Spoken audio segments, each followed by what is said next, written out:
पिता के पत्र पुत्री के नाम। पंडित जवाहरलाल नेहरू की इस किताब का 17वां भाग पेश है। सरगना का इख्तियार कैसे बढ़ा। मुझे उम्मीद है कि पुरानी जातियों और उनके बुजुर्गों का हाल तुम्हें रूखा न मालूम होता होगा। मैंने अपने पिछले ख़त में तुम्हें बतलाया था कि उस ज़माने में हर एक चीज़ सारी जाति की होती थी, किसी की अलग नहीं।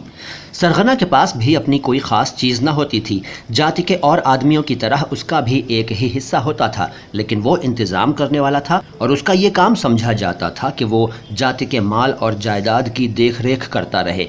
जब उसका इख्तियार बढ़ा तो उसे ये सूझी कि ये माल और असबाब जाति का नहीं, मेरा है। या शायद उसने समझा हो कि वो जाति का सरगना है, इसलिए उस जाति का मुख्तार भी है। इस तरह किसी चीज़ को अपना समझने का ख्याल पैदा हुआ।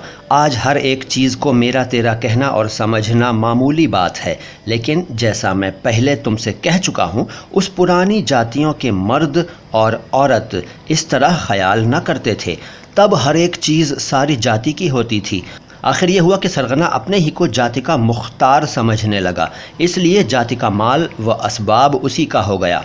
जब सरगना मर जाता था तो जाति के सब आदमी जमा होकर कोई दूसरा सरगना चुनते थे, लेकिन आम तौर पर सरगना के ख़ानदान के लोग इंतज़ाम के काम को दूसरों से ज़्यादा समझते थे। सरगना के साथ हमेशा रहने और उसके काम में मदद देने की वजह से वे इन कामों को खूब समझ जाते थे। इसलिए जब कोई बूढ़ा सरगना मर जाता तो जाति के लोग उसी ख़ानदान के किसी आदमी को सरगना चुन लेते थे।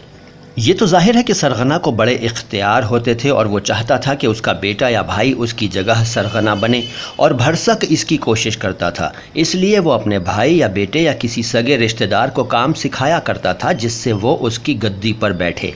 वो जाति के लोगों से कभी कभी कह भी दिया करता था कि फ़ना आदमी जिसे मैंने काम सिखा दिया है, मेरे बाद सरगना चुना जावे। शुरू में शायद जाति के आदमियों को ये ताकीद अच्छी न लगी हो, लेकिन थोड़े ही दिनों में उन्हें इसकी आदत पड़ गई और वे उसका हुक्म मानने लगे। नए सरगना का चुनाव बंद हो गया।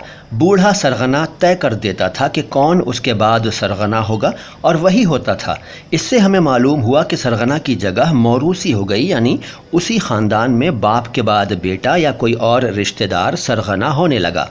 सरगना को अब पूरा भरोसा हो गया कि जाति का माल असबाब दरअसल मेरा ही है। यहाँ तक कि उसके मर जाने के बाद भी वो उसके ख़ानदान में ही रहता था। अब हमें मालूम हुआ कि मेरा तेरा का ख्याल कैसे पैदा हुआ। शुरू में किसी के दिल में ये बात न थी। सब लोग मिलकर जाति के लिए काम करते थे, अपने लिए नहीं।